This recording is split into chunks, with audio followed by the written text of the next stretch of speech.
સંસ્કૃતિ સમાજ સેવા સંસ્થાન ટ્રસ્ટ ભરૂચ અને ભરૂચ પાંજરાપોળના સહયોગથી પાંજરાપોળના પટાંગણમાં બાળ સંસ્કાર શિબિરનું સુંદર આયોજન કરવામાં આવ્યું। સંસ્કૃતિ સમાજ સેવા સંસ્થાન ટ્રસ્ટ ભરૂચ અને શ્રી ભરૂચ પાંજરાપોળના સહયોગથી પાંજરાપોળના પટાંગણમાં બાળ સંસ્કાર શિબિરનું આયોજન કરવામાં આવ્યું।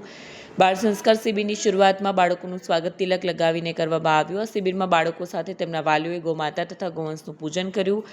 શિબિરમાં યોગ, પ્રાણાયામ, સૂર્ય નમસ્કાર, ડાન્સ, બૌદ્ધિક રમતો સાથે એક્ટિવિટી, પર્યાવરણ સંરક્ષણ, સંવર્ધન અને વિકાસ અંગેનું જ્ઞાન નિષ્ણાંતો દ્વારા આપવામાં આવ્યું। તેઓના બૌદ્ધિક, શારીરિક, માનસિક અને આધ્યાત્મિક વિકાસ સાથે સર્વાંગી વિકાસ સાધી શકાય તેવા શુભ આશયથી સંસ્કૃતિ સમાજ સેવા સંસ્થાન ટ્રસ્ટના સ્થાપક અને મહિલા પતંજલિ યોગ સમિતિના જિલ્લા પ્રભારી હેમાબેન પટેલ, પતંજલિ યોગ સમિતિ સાઉથ ગુજરાતના સોશિયલ મીડિયા પ્રભારી આદરણીય પ્રકાશચંદ્ર પટેલ, સંસ્કૃતિ ટ્રસ્ટના secretary સીમાબેન Chudasama, project chairman Kalpanaben દરજી અને સંસ્થા સાથે જોડાયેલ સેવાભાવી બહેનોના સહયોગથી બાળ સંસ્કાર શિબિરનું આયોજન કરવામાં આવ્યું હતું। શિબિરની સંપૂર્ણ વ્યવસ્થા ભરૂચ પાંજરાપોળના મુખ્ય ટ્રસ્ટી બિપિનભાઈ ભટ્ટ દ્વારા કરવામાં આવી।